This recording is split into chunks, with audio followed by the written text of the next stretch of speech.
edição do Espaço Vede Quem Somos, espaço em que falamos de diferentes matérias, trazendo aqui pessoas que são autoridades em diferentes matérias. Temos aqui mais um convidado, e é um homem inteiramente dedicado à literatura, por além das outras coisas que faz a título profissional. Refiro-me ao Plínio Gomes dos Reis Borges. Ele é muito conhecido, apesar de ter feito muito tempo fora do país, mas é um cidadão de cá. Escreveu, já publicou 4 romances que temos aqui. Vamos falar, esses romances vão ser objeto da nossa conversa aqui no Ver Quem Somos, mas ele tem mais 2 por publicar brevemente, e ainda tem uma lista enorme de romances já feitos e à espera de publicação. Permitam devagar nesta introdução, recordando uma pequena conversa com ele, em que ele me disse que nem sabe se os poderá publicar todos antes de morrer.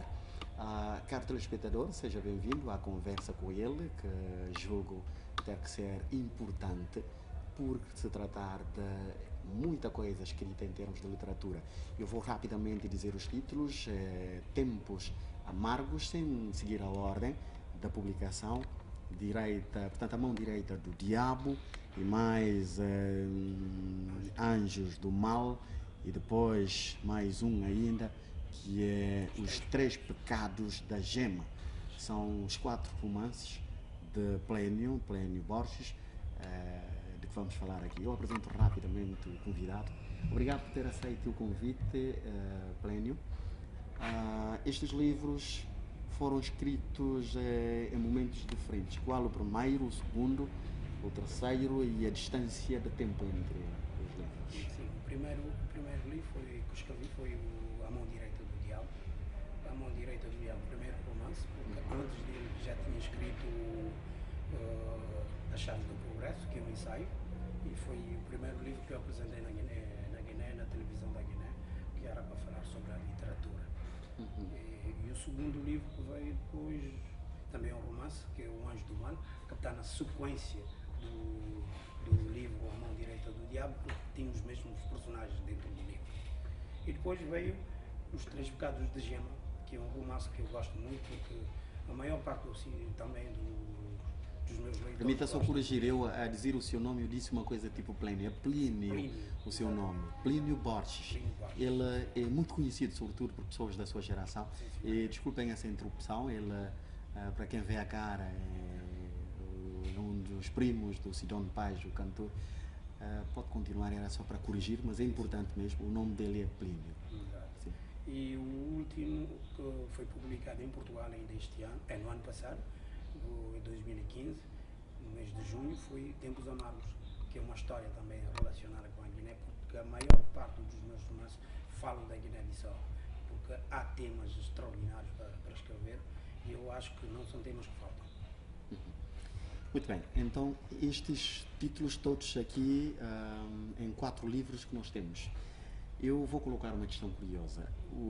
Os livros os títulos parecem ter algum sabor religioso. Fala-se de diabo, de mal, de mágoas, de não sei, de anjo, algum sal religioso. Os livros são de inspiração religiosa ou nem por isso? Não, nem por isso. Não há conotação religiosa dentro de nenhum desses romances. Bom, diabo é entre aspas, porque A Mão Direita do Diabo trata de uma confrontação entre 2 homens do poder, em que um deles, o chefe, o máximo, e o outro é a sua mão direita, aquele que faz tudo, que é capaz de matar, que é capaz de tudo fazer para satisfazer o seu patrão, que é o diabo, entre aspas. E não há nenhuma conotação religiosa lá dentro, mas dá-nos a entender que a malvadez, por exemplo, de certos homens é pior do que a gente pode imaginar, é mais ou menos idêntica àquela de um diabo. Exatamente por isso que eu dei o nome da Mão Direita do Diabo, porque esse homem é exatamente a mão direita, aquele que é capaz de tudo fazer para satisfazer o seu mestre. E as inspirações aqui postas nos 4 livros são sequenciais ou não têm ligação? Não, a única que tem sequência com a outra é Anjo do Mal. Por quê? Porque a pessoa que vai eliminar o diabo no primeiro livro essa pessoa vai ser vista como um anjo.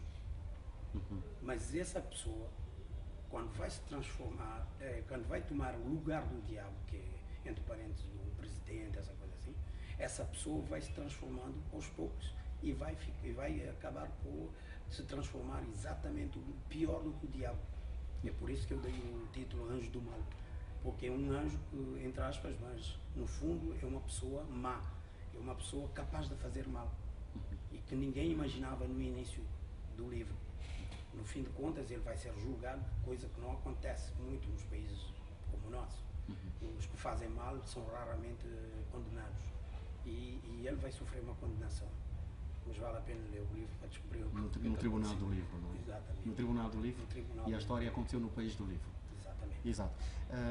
Permita-me só, eu vou voltar a dizer aquilo, eu chamo de periferias do livro. Estamos ainda a passear por periferias, depois vamos entrar no próprio livro. Nós temos aqui livros de que idade? Bom, o primeiro livro, As Chaves do Progresso, data de 2004. Foi justo numa época em que eu estava à procura de financiamento para outros livros. Foi nessa época que eu estive cá na Guiné e que eu fui ter com a União Europeia para ver se conseguia verbas para a publicação dos livros. Nessa altura, eles não tinham verbas para a publicação dos livros. Mas eu consegui, graças a um esforço de os convencer para que eles preparem ou programem um programa de um financiamento para a literatura na Guiné-Bissau. E finalmente eu consegui. Porquê? Porque eles me enviaram uma carta para dizer que realmente que já estavam prontos e que já tinham um financiamento para a literatura na Guiné-Bissau. E o próximo livro foi desde 2007, O Anjo do Mal. Foram 3 anos depois. Em 2007 estive cá também na Guiné, falei do Anjo do Mal, mas não fui para a televisão, foi na rádio jovem, se não me engano, foi na rádio jovem. E depois do Anjo do Mal veio Tempos Amargos. Tempos Amargos já data de mais um tempo, de 2012, assim. Muito bem. Bom, estes livros são assim. Naturalmente, quem pensa no romance, é quem pense, não é? Que o romance é coisa que só diz respeito ao amor e tudo mais. Para falarmos do conteúdo essencial de cada, vamos começar pelo primeiro. Quer dizer mais ou menos as personagens, já que há alguma ligação entre os livros, as mesmas personagens podem se ver em diferentes livros? Não, só nos 2 primeiros livros, A Mão Direita do Diabo e O Anjo do Mal. Os 3 Pecados de Gema é um livro totalmente independente. Conta a história de uma menina de 13 anos que a tia vai trazer para a Bissau naquela época, nos anos 50, que é na época colonial. E nessa época a tia trouxe a sobrinha que era para pôr na escola. Mas finalmente ela não o pôs na escola porque a tia era uma prostituta lá da Varanda Alto. Não sei se já ouviu falar da Varanda Alto, fica no Reino, Bairro de Reino. no bairro de Reino, e nessa época colonial, muitos brancos iam para esse lugar. Aqueles que vinham para a tropa, eles vinham para esse lugar para se servirem das mulheres. E essa mulher, que era uma mulher muito linda, se chamava Clara, e a sua sobrinha se chamava Gema. As duas vêm do mesmo ovo, são da mesma família, a Gema e a Clara. Não sei se está... A Gema e a Clara. Voilà. Eles vêm da mesma família. Do mesmo ovo, Do não é? mesmo ovo, exatamente. E acontece que a Gema vai aprender tudo quanto fazia a tia. E talvez muito melhor ainda. Porque a tia trabalhava exatamente no mesmo quarto onde ela dormia. Não havia separação nenhuma entre eles, e as casas também naquela época não são tentadas, não tem teto, e dá para ouvir tudo que se passava dentro dessa casa. E ela vai se transformar numa das mulheres mais cobiçadas da Varanda Alto, porque ela é a cópia perfeita da sua tia Clara. Ela é linda e quando tinha já 15, 16 anos já era uma mulher quase perfeita. E nesse aspecto a gema vai começar a cometer os seus pecados.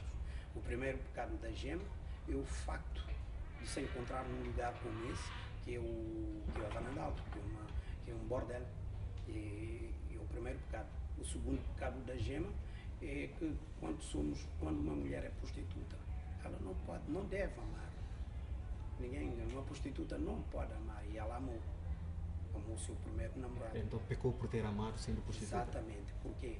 Porque, no fim de contas, vamos compreender por que a gema pecou. Ela pecou porque sabia perfeitamente que com esse homem não tinha futuro sequer. Uma prostituta não pode viver com um homem. Se viver com um homem, não pode continuar a trabalhar. Ou é o marido ou é a prostituição. E ela preferiu a prostituição porque ela via na tia como uma pessoa admirada. Ela admirava a sua tia pelo trabalho. A tia tinha muitos maridos para ela, que era uma inocente que não compreendia muita coisa. Ela via na tia como uma mulher que tinha muitos maridos, que vinham e iam embora, e a tia tinha muito dinheiro. E ela vivia bem do dinheiro que ela ganhava. E foi assim que a gema acabou por cometer o seu segundo pecado. Mas a gema vai embora, vai para o coisa. Depois da independência, a prostituição foi abolida na Guiné. E a gema vai fugir para o Senegal. E a tia vai ficar presa, por quê? Porque havia acusações que ela pertencia à PIDE, essa coisa assim. Exato. Então acabamos por falar de alguns pecados, dos pecados da gema. São quantos pecados? São 3 pecados. Falta um último pecado, que a gema vai cometer o seu último pecado. Por quê? Porque a gema vai se casar no Senegal com um sueco. E esse sueco, que lhe adora muito, esse sueco vai vai levá-la para a Suécia. E vão viver em Göteborg, numa cidade um pouco longínqua. E nessa cidade, ela vai viver uma vida totalmente abstrata. Ninguém sabe dela, ninguém conheceu a vida anterior dela, nem o marido. E quando ela descobre que não pode ter filhos, ela vai decidir voltar para a Guiné com o marido para fazer aquelas cerimônias da terra.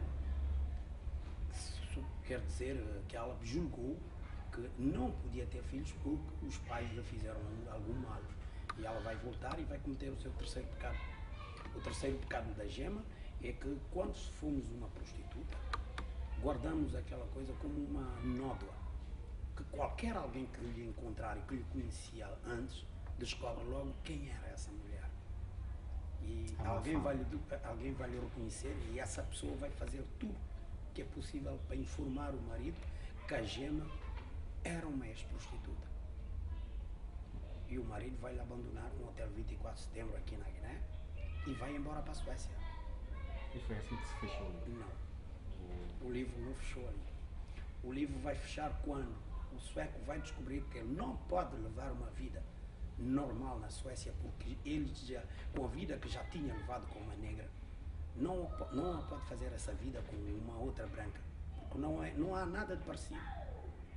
Tanto na fisionomia como no comportamento. Não tem nada a ver. Ele vai cair nas brancas que têm um comportamento muito independente, que vão fazer amor quando quiserem e não quando ele lhe apetecer a ele. E como acontecia com a gema. Com a gema ele fazia amor quase todo o tempo. E acontece que ele vai ficar muito órfão, porque já vai perder a mãe, vai perder quase toda a família, vai ficar só com a gema, mas a gema está na Guiné. E ele vai ser obrigado a vir para a Guiné para recuperar a gema para levar. Só que a gema recusa partir. A gema não quer voltar, porque ela já foi rejeitada. E o sueco vai decidir ficar na Guiné para poder viver com ela. E o fim da história. Falamos assim no livro Os Três Pecados da Gema. Quer falar das circunstâncias que nortearam, ou seja, a própria inspiração? O que é que inspirou o livro? É uma questão que vem sempre. O que é que te inspira? Eu não sei, talvez eu seja muito pretencioso, eu não tenho muita, como é que eu posso dizer, inspiração. Eu não falo de inspiração. O meu problema é ter um tema.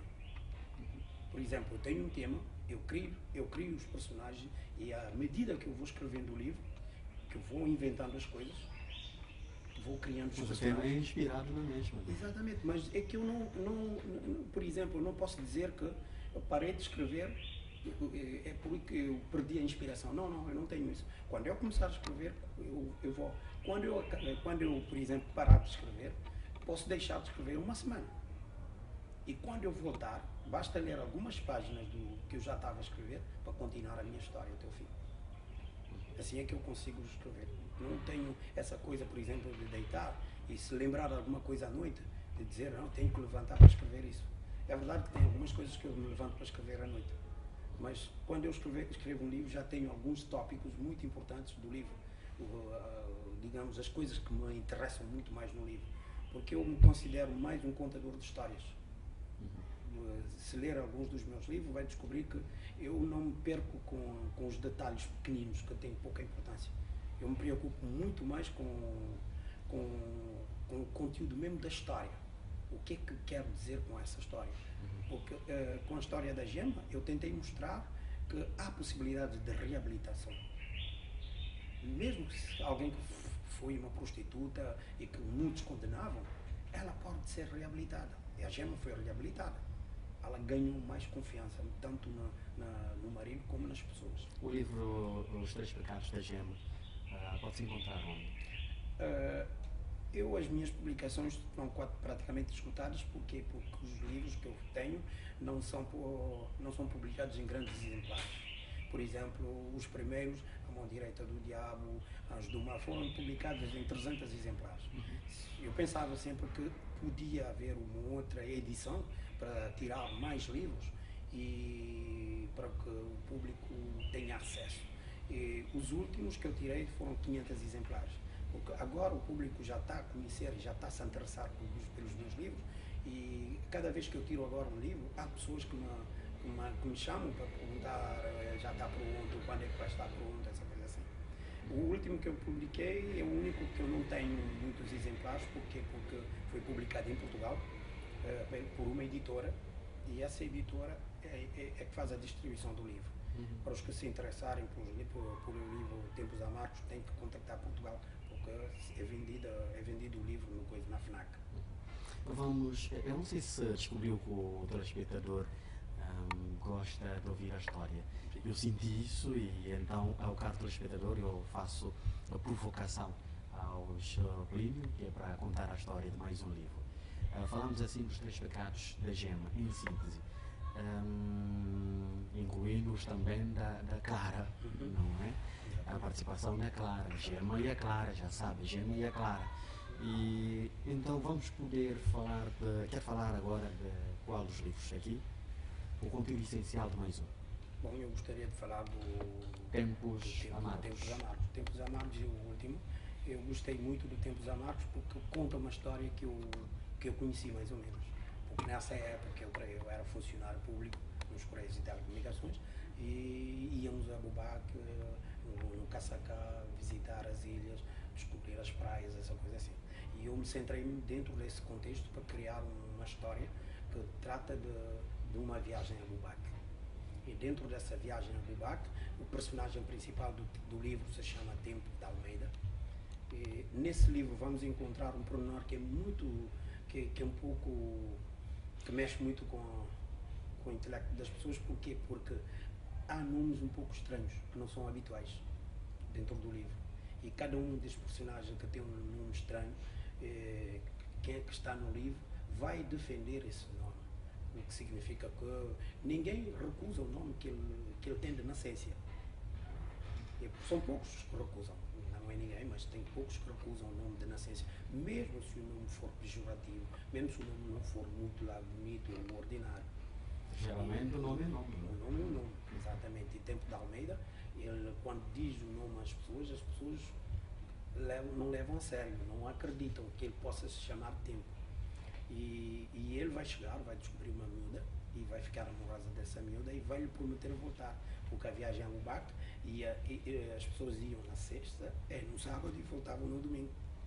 O namoro de um dia para o outro, e ele ficou marcado por causa disso, e ele tinha que voltar para Bubaque ver a miúda.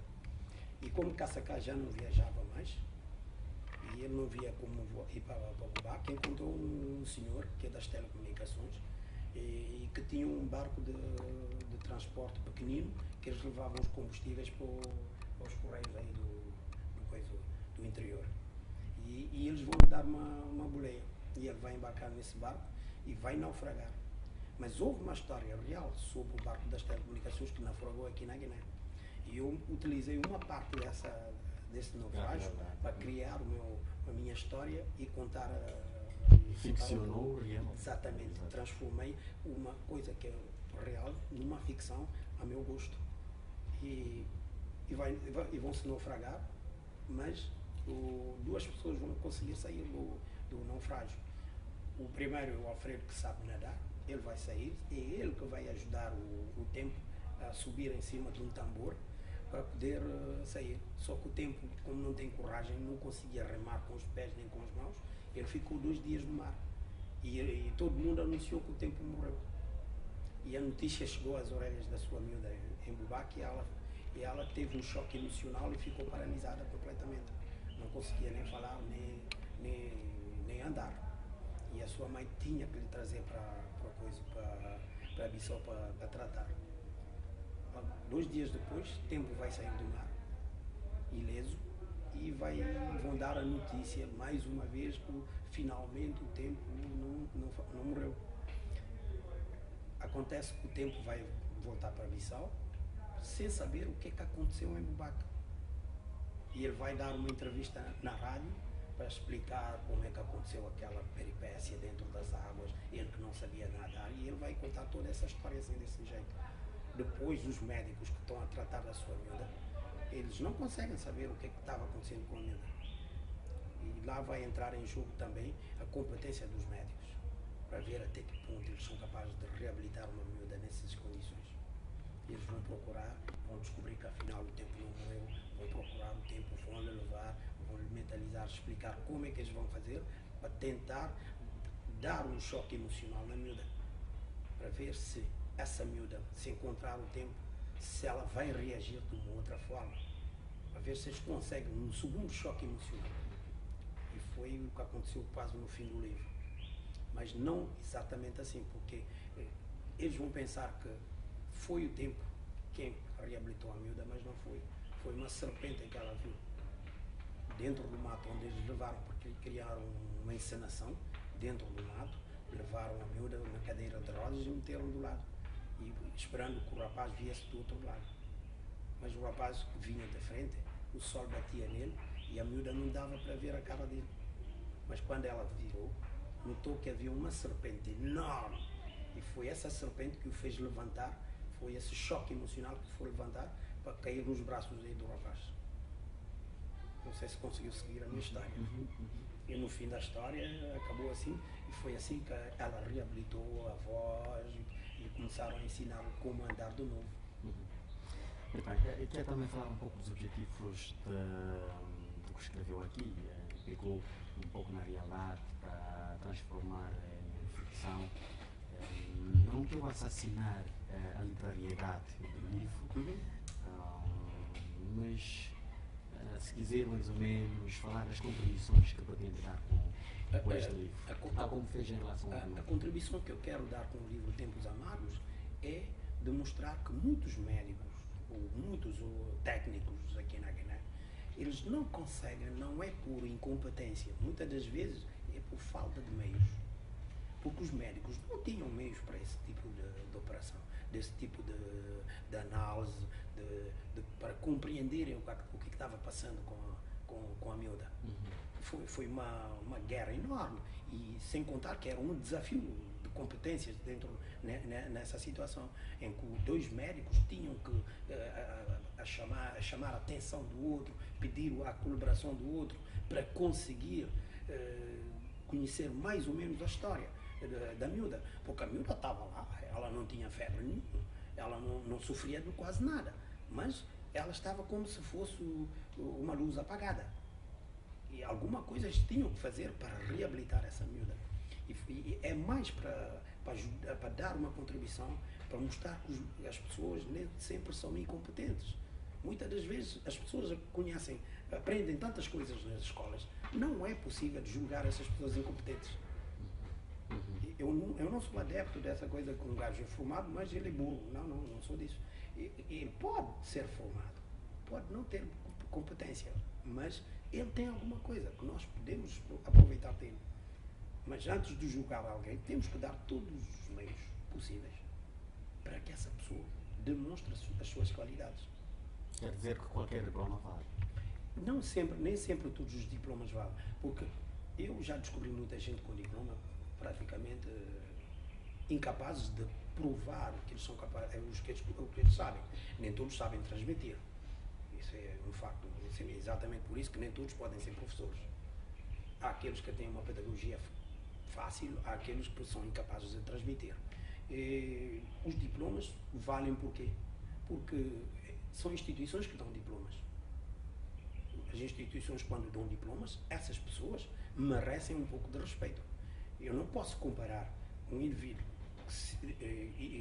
não vou dizer iletrado, um indivíduo com apenas uma experiência, uma pouca experiência, com alguém que tem já um diploma, porque o diploma é uma parte do seu conhecimento. Basta ter alguma experiência para ultrapassar as coisas mais facilmente. Estamos a fazer um duplo trabalho. Estamos a falar dos livros e também a falar, portanto, do que leva, portanto, da sua ideia, do seu projeto, não é? Nisto de escrita. Bom, eu tenho outras questões a fazer, mas vamos continuar com isto de falar um pouco de cada livro. Não sei se será possível, já está a sentir-se cansado.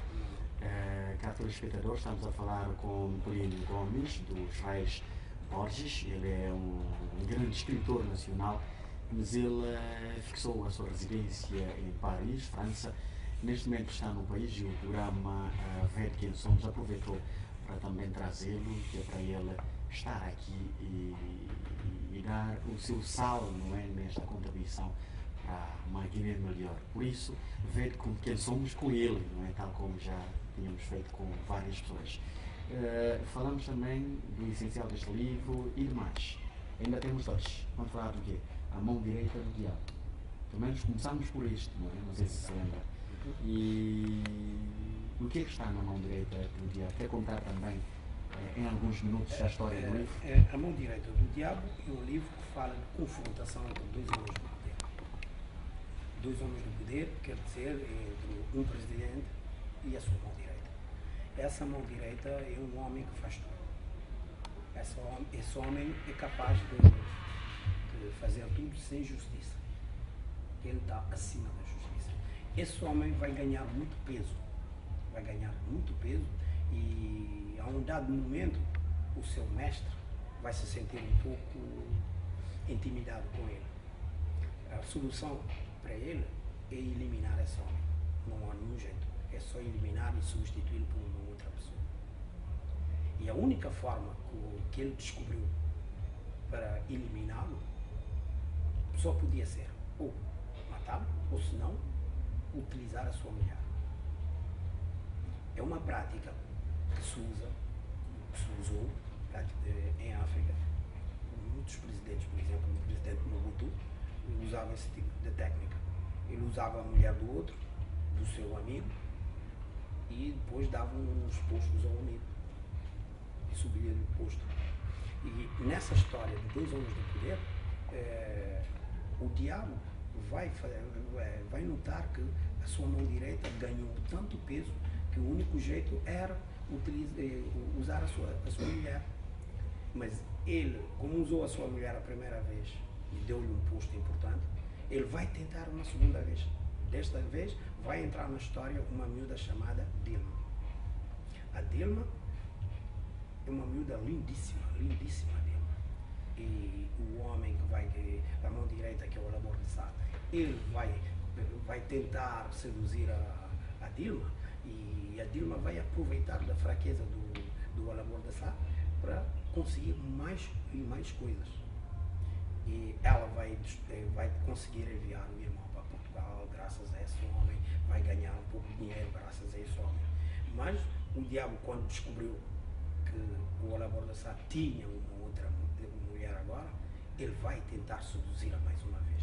O que é que ele vai fazer? Ele vai enviar o homem lá para Cuba para uma missão de serviço. E o gajo não queria ir porque ele já estava desconfiado, já sabia que podia acontecer uma coisa assim. Mas ele é obrigado a ir, porque é o chefe quem está a mandar. E ele, o que é que ele faz? Ele diz à mulher: tu vais para o Senegal, tu vais ficar à minha espera no Senegal, enquanto eu vou para uma missão em Cuba. E ele deu o dinheiro para a miúda e tudo, para eles irem. Cada um foi do lado dele. Ela, no dia que ela devia ir para o Senegal, ela foi presa no aeroporto. Ela foi presa no aeroporto e disseram-lhe que o passaporte que ela tinha era falso. E prenderam-la, levaram para um apartamento. E nesse apartamento, o diabo apareceu. Ele dizer: desculpa lá o comportamento dos meus homens, eles não são lá muito corretos, essa coisa assim. E eu só queria fazer conhecimento consigo, é por isso que eu mandei trazer aqui. E ela começou a ralhar: não, tu não podes fazer uma coisa dessa, eu já perdi o meu avião por causa de ti. E não preocupas que eu tenho um jato privado, eu posso te levar ao Senegal, não tem problema. O que ele queria, o diabo, é que as pessoas vissem que ele estava na companhia dessa mulher. E todo mundo viu, tanto no caminho. Queria traumatizar o marido. Exatamente. E ele foi no mesmo avião com a miúda e ele tentou seduzi-la no avião, mas não conseguiu. Porque ela é também uma miúda muito difícil. E eles foram para o Senegal, depois ele tentou no Senegal, não conseguiu, mas ele voltou. Mas o que ele queria era só dar a ver as pessoas.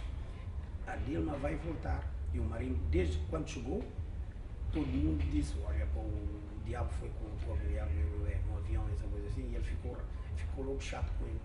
E ele foi à procura do diabo uma noite na casa dele. Mas como ele já sabia que ele ia reagir assim, e ele montou uma cilada para ele. E eles prenderam e meteram na cadeia. Mas a Dilma descobriu cedo que prenderam o marido. E ela recuperou todo o dinheiro que tinha em casa e fugiu para Portugal. Mas o diabo não deixou para escapar assim. Procurou, descobriu onde estava a Dilma e descobriu que estava em Portugal. E o diabo foi para Portugal em busca dela. E quando chegou, estava no seu hotel, o Hilton, e ele chamou para a Dilma para dizer que queria falar com ela se ela podia vir no hotel. E ela disse: não, tu é que queres falar comigo, se quiseres vem cá onde eu moro. E quando o diabo chegou na casa dela, descobriu um apartamento fenomenal, enorme, bonito, de alto gosto. E o diabo perguntou: tu moras aqui? Eu disse: não moro aqui, é o meu apartamento. Foi o meu marido que o comprou. Não, o teu marido não tem dinheiro para comprar um apartamento assim. E ela reagiu e disse: não, como é que tu consegues roubar o dinheiro do Estado para comprar um jato privado e tu pensas que o meu marido não pode comprar um apartamento? Eu não tenho só um apartamento, eu tenho mais um outro apartamento em Bélgica. E ele ficou lá assim, porque ele queria ficar com toda aquela comitiva no apartamento da miúda. E aí ela disse: não, essa gente não é convidada aqui, tu quiseres entrar, entra tu, mas os outros não. E ele pediu toda a comitiva para esperar no carro lá embaixo. E ele entrou no apartamento sozinho, julgando que a Dilma estava sozinha no apartamento. Acontece que, a um dado momento, ele disse: não, eu tenho imunidade diplomática, ninguém me pode fazer mal aqui. Tentei, mas não consegui na diplomacia, agora tem que ser na violência. E ele começou a atacar a miúda. E ela fugiu para o quarto e ele despiu toda a roupa e foi para a procura dela no quarto. Deu um pontapé na porta, a porta abriu e estava lá a Dilma com uma pistola, um revólver na mão e a sua prima a filmar. E eles filmaram o homem todo nu, pegaram nele, meteram no canapé, amarraram o gajo e começou logo o negócio. Se quiseres, tu dás um dinheiro e deixamos o assunto assim, porque é uma tentativa de violação. E se não, eu dou a cassete, a televisão portuguesa, e tu sabes como é que será o teu fim. E ele aceitou negociar com a Dilma. E a Dilma, e ele disse: não, eu não tenho os contactos do meu governador do banco para fazer a transferência do dinheiro que tu estás a reclamar, que eram 2 milhões de dólares. E ele disse: não te preocupes, tu já esqueceste que o meu marido é a tua mão direita. Ele pegou no telefone e chamou o governador do banco. E o governador do banco recebeu o telefonema do seu chefe, que lhe disse para fazer uma transferência bancária para o Banco Borges e Borges, em Portugal, no valor de 2 milhões de dólares. A transferência foi feita, ela telefonou para o banco, ela teve a confirmação que o dinheiro já estava na conta, e ela disse para ele: agora tu podes te vestir e ir embora, porque se tocares em alguém da minha família, eu entrego o filme para as autoridades portuguesas. E ele saiu de lá como se fosse um ninho de serpentes. Quando ele saiu de lá, foi para o hotel, depois pegou no avião e voltou para a terra dele. E a Dilma chamou os homens do aluguel e pagou o aluguel do apartamento em que ela estava, em que ela preparou aquela cilada. Mas o diabo não ficou satisfeito, julgou que era o Olabor de Sá quem preparou tudo isso, sem saber que foi tudo a ideia da Dilma. E ele vai a Abra, onde está o Olabor de Sá preso, e ele vai lhe dizer que tu me fizeste mal, essa coisa assim, e ele vai tirar uma pistola e vai meter em cima da mesa. E o Olabor de Sá, como estava aflito com aquelas dores, ele já tinha sido torturado, essa coisa, vai saltar em cima da pistola para matar o diabo. Ele vai disparar 2 vezes, mas não tinha nenhuma bala no revólver. E é lá que ele vai tirar uma pistola nas meias e vai lhe dar um tiro no meio da testa. Ele vai cair do lado do Olabor de Sá. Ele vai se vingar com o Olabor de Sá. Mas há alguém que o viu cometer esse assassinato. Essa pessoa que o viu se chama Caetano. É um simples soldado. Quando ele vai sair desse local onde estava o Olabor de Sá já morto, vai ver o Caetano e vai lhe perguntar: tu não queres ser a minha mão direita? O outro vai dizer: sim, eu quero. E ela é o fim da história. O fim da história da mão direita do diabo. E lá vai começar uma outra história que eu não queria escrever, mas depois eu acabei por escrever, que é O Anjo do Mal. Antes de irmos para o último destes que temos aqui, está a falar de histórias contadas com a possibilidade de serem continuadas, não é? Sim. E quer dizer que, para além destes livros, já há mais livros por publicar. Eu falei dos outros que um dia serão publicados, até me disse, eu fiz referência a isto, que não sabe se um dia os poderá publicar, não é? Antes de morrer. Deixemos de chamar a morte, mas é a coisa mais certa que existe. Mas estes livros aqui já têm outros quase a serem publicados. Sim, eu já tenho Bacalhau com Alho de Palma, que é uma história que começa em 1958 na Guiné, na época colonial, e foi numa época onde os partidos, onde os africanos já começaram a reclamar a independência política, e nessa época também na Guiné as pessoas já estavam a reclamar a independência, e a história começa lá.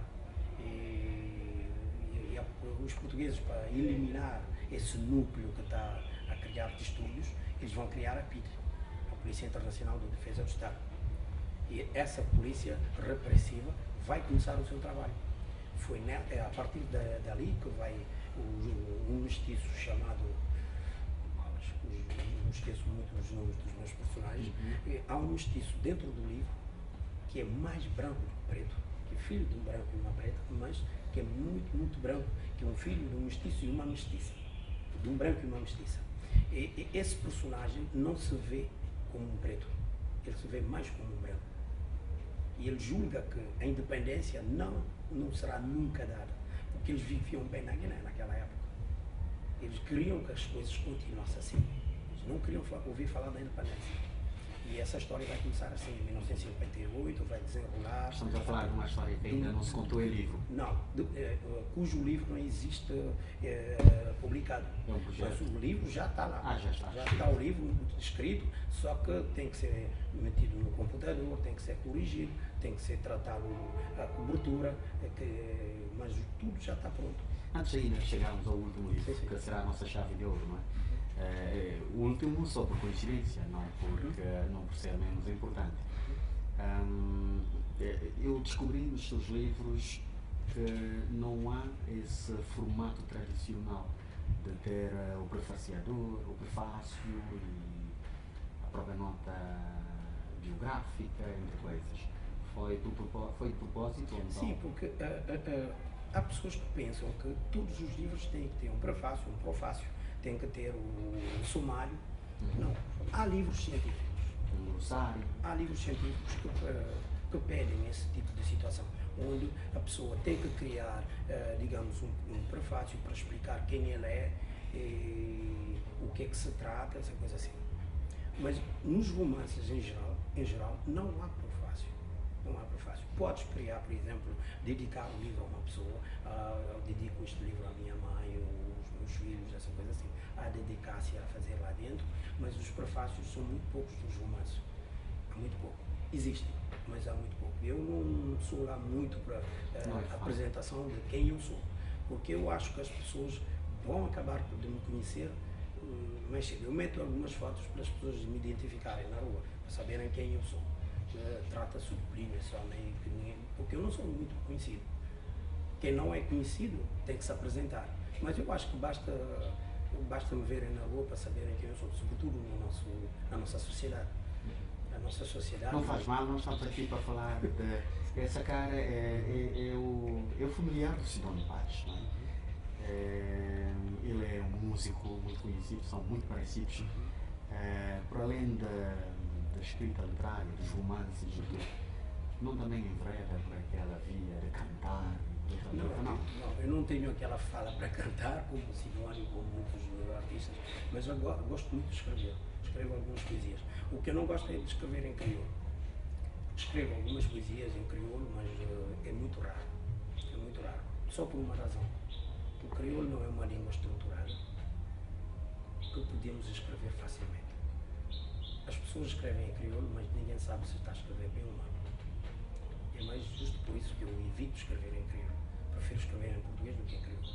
Porque já descobri tantos erros em crioulo que eu faço uma pergunta. Para algumas pessoas em crioulo, por exemplo, não existe, a letra C não existe. A letra C não existe. É tudo capa. Tudo que tem C é capa. Cabeça, tudo é capa. Mas a cabeça ela é pronunciada da mesma forma em português que em crioulo.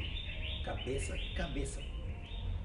Por que nós escrevemos cabeça em crioulo com capa e não com C?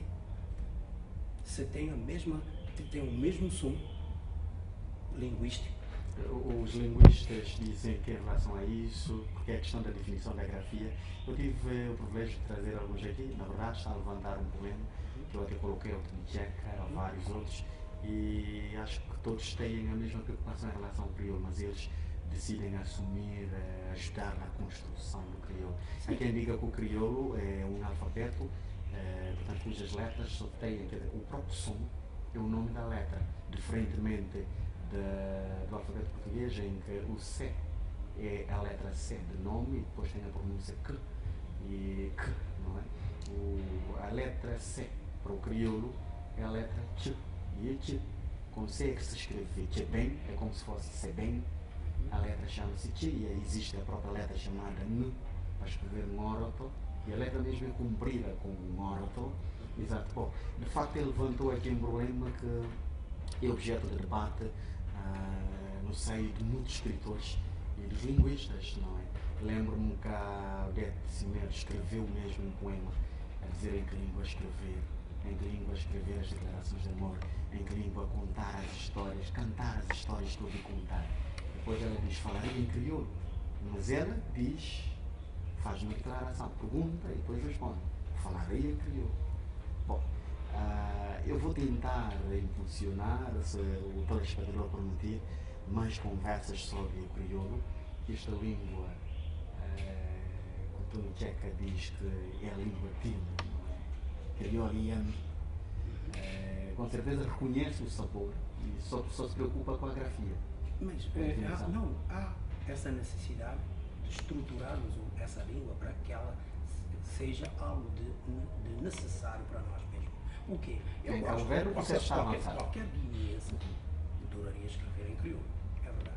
Mas a partir do momento em que cada um escreve a sua forma, eu não posso escrever em português e não escrever certo. Por quê? Porque há uma regra. Em português, cabeça é cabeça. Mas em crioulo, há pessoas que escrevem cabeça com capa. Há pessoas que escrevem cabeça com o S, um S entre os dois vogais, e nós sabemos que um S entre os dois vogais. Exatamente. Não, já não é cabeça, é cabeça. Estás a perceber? É exatamente isso. O que me faz mal é isso. Não tenho nada contra o crioulo, que eu gosto.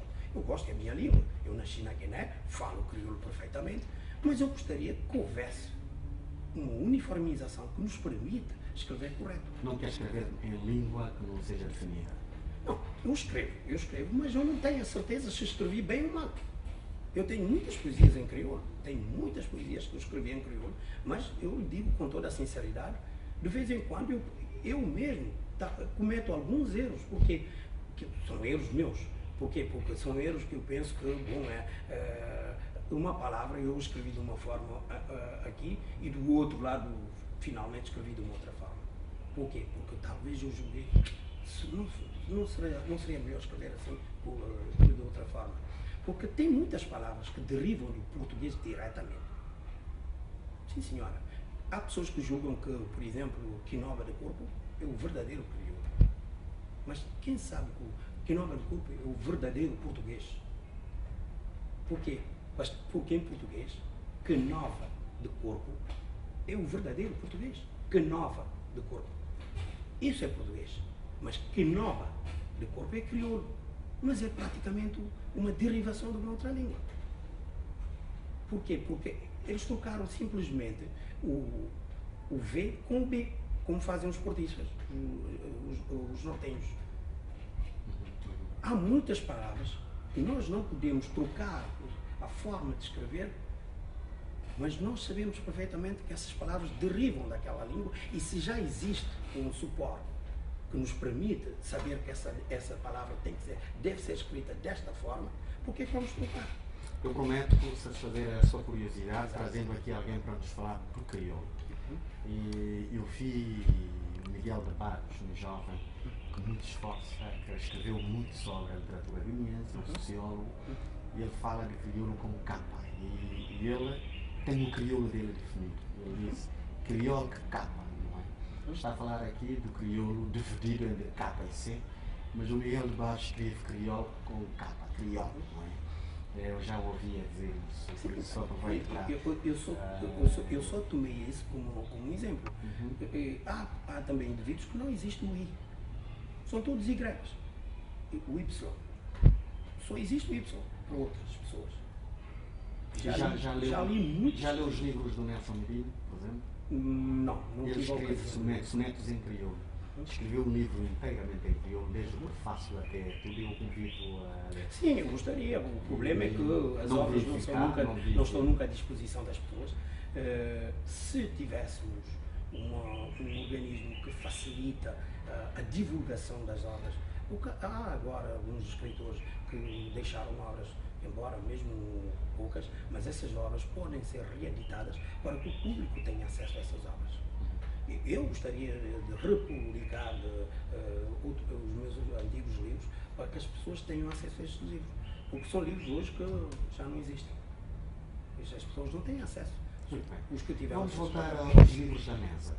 Falámos dos três. Vamos falar do quarto livro. Falta qual destes quatro? Falta o Anjo do Mar. O Anjo do Mal. O Anjo do Mal, que eu disse que o título até nos leva ao campo religioso, e disse que não é nada, não tem nada a ver com a religião. Mas está aqui o anjo, está o mal. Este livro essencialmente fala.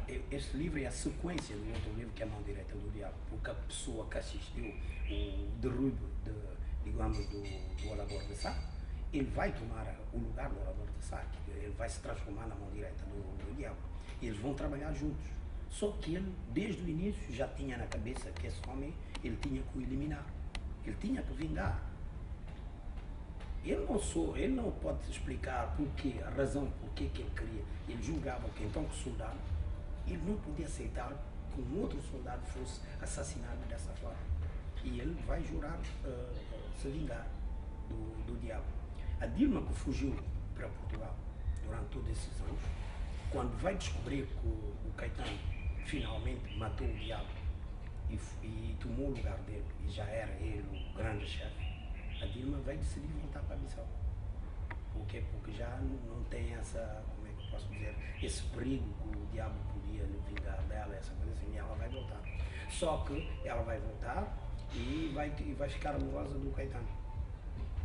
E o Caetano vai fazer tudo por tudo para se casar com ela. Vão se casar, vai fazer uma pompa enorme, uma festa enorme nesse casamento. Só que a Tilma não soube em que personagem ele entrou, quem é essa pessoa de quem ela ficou amorosa.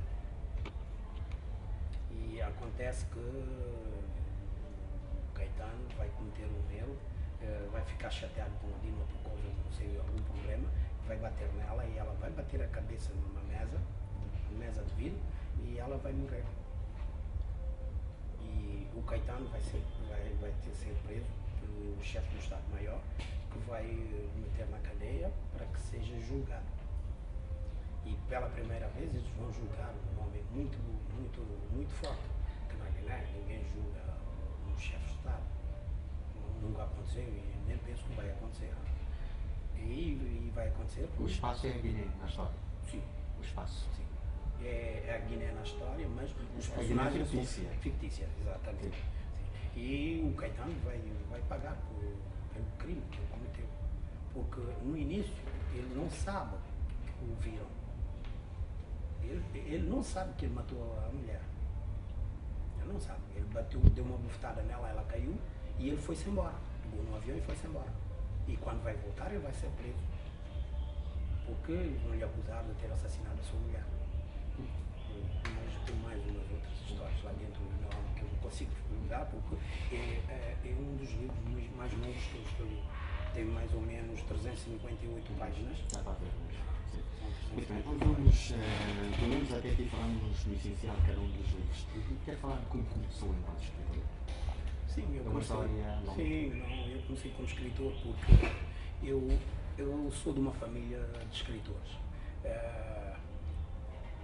O meu pai, o meu avô é um professor e ele deu os nomes dos filhos, o nome de escritores aos seus filhos. O meu pai se chama Victor Hugo, não sei se conheceu o Victor Hugo, que é um grande escritor francês. E tenho uns tios que têm só nomes de escritores. O Plínio, por exemplo, o meu tio se chama Plínio, o irmão mais velho do meu pai. Ele se chama Plínio e tem o nome de um grande enciclopedista. São dois enciclopedistas. O nome desse Plínio é que ele foi dado? Sim, sim. Plínio. E esse Plínio é um italiano que viveu numa época muito recuada, é um grande enciclopedista, tem uma história de Plínio Velho e Plínio Novo. Se fores para Google, mesmo nos dicionários, tu podes encontrar a significação desse título. E eu tive uma tia também, que é uma poetisa aqui na Guiné, que é Eunice Borges. Eunice Borges, é a irmãzinha do meu pai. E ela me inculcou muito essa ideia de leitura, de escrita, que eu comecei a escrever cedo e eu dava as coisas que eu escrevia à minha tia para ela me ajudar a corrigir e aí dar a opinião dela também. Mas só começou a publicar em 2004? Sim, só quando eu estive em França. No Brasil eu só escrevia poesias, essa coisa. Eu não tinha tempo, eu estava a estudar, não tinha tempo para escrever. Nunca pensou em publicar um livro de poesia? Sim, eu gostaria muito de publicar. Eu tenho uma antologia poética que eu preparei para uma publicação, só que por enquanto... Aqui perto não tem um poema para ler? Tenho, sim. Aqui a poesia fala bem alto. Vamos ler um poema para fecharmos. Estamos a 5 minutos do fim do programa. Se puder ler até 2, não é? Escreve. Tem poema de quê? De intervenção com Zaqueiro? Se pudesse ler um dedicado à mulher, não sei quem. Dedicado à mulher. Bom, tenho este aqui, que é um pouco mais longa. Vamos ao mais. Diz assim: nossa terra linda era, nossos homens fortes eram, nossas mulheres charmosas eram, nossas crianças agradáveis eram, nossas vidas calmas e tranquilas eram. As naves no céu surgiram, um céu azul como um oceano. Como um voo de abutres, largaram encomendas que não desejávamos, encomenda que nunca reclamamos. Mortes semearam, feridos e cadáveres colhemos, irmãos e pais enterramos, netos e avós também suportamos. Encomendas pagar não podíamos, mas mais e mais vezes voltaram, era uma dívida que pagar devíamos. Fugimos, mas longe não íamos. as naves rápidas voavam. Gritávamos, mas eles não ouviam. As crianças choravam, suas mães gemiam, as viúvas lastimavam, eles lá em cima riam. Viver tranquilo era o nosso sonho, com músicas, com danças, mas muita pena tínhamos o petróleo. O estrondo das encomendas ensurdecia, a desolação entristecia, alguns irmãos fugiram, no mar morreram. Os tubarões agradeceram, os outros viam, mas nada diziam, afinal éramos irmãos. Muito obrigado. Mais ou menos num minuto e meio, pode ler mais um? Sim, senhora. Se eu puder fazer rápido, eu agradecia. Caro telespectador, como chave mesmo de ouro, atenção poesia. Dá-me a tua mão, leva-me lá onde os amores brotam, como pétalas de rosas, onde as paixões se eternizam. Dá-me a tua mão, leva-me ao pôr do sol, no cimo das praias tropicais, onde os coqueiros pousam, onde as aves repousam. Dá-me a tua mão, leva-me longe no céu da noite, onde os sonhos são vivos, belos e incandescentes, onde os olhares são cândidos. Dá-me a tua mão, comigo dança como o vento dança com os ramos das árvores, como as nuvens escondem o azul celeste. Dá-me a tua mão, mistura comigo como as ondas do mar abraçam as areias imaculadas, fecunda com o meu germe, como as abelhas polinizam. Dá-me a tua mão e não desvaneça. Dá-me a tua mão e não desvaneça. Entretanto, foi assim este quando quer dizer algumas coisas, pelo menos as últimas considerações, em jeito de despedida, ao caro do espectador, sim. Para mim foi muito especial. Eu gosto muito de falar da literatura, e sobretudo da literatura guineense. Eu gostei do programa e eu sei que há a possibilidade para que esse programa nos tire do anonimato em que estamos, porque não é possível escrever 3, 4, 5, 6, 10 livros e viver sempre num anonimato total. Os guineenses têm que conhecer os valores que eles têm. E eu acho que eu quero fazer parte desses valores que lá estão, mesmo simples, pequenino, mas eu gostaria de fazer parte dessa comunidade. E cá voltar, se não for sim, senhor, eu penso voltar brevemente com o livro com Bacalhau com Alho e Palma, que não é livro de culinária, vou explicar para ficar bem claro. É um livro que fala sobre a PID na Guiné-Bissau. Então, bacalhau com óleo de palma é uma mistura, não é? Uma coisa portuguesa Sim, e guineense. Sim, senhor. Fala dos mestiços, de gente como eu, filho de branco com preto. Tá bom? É isso é mesmo, bacalhau mesmo com óleo de palma. Muito bem, fica a promessa de Plínio Borges, ele é um grande escritor. Trouxe-nos aqui os 4 romances da sua autoria, inteiramente da sua autoria, já publicados e lançados, lançado cá na Guiné e outros já lançados fora, e ele promete trazer mais um brevemente, e mostrou-me uma lista de romances por publicar.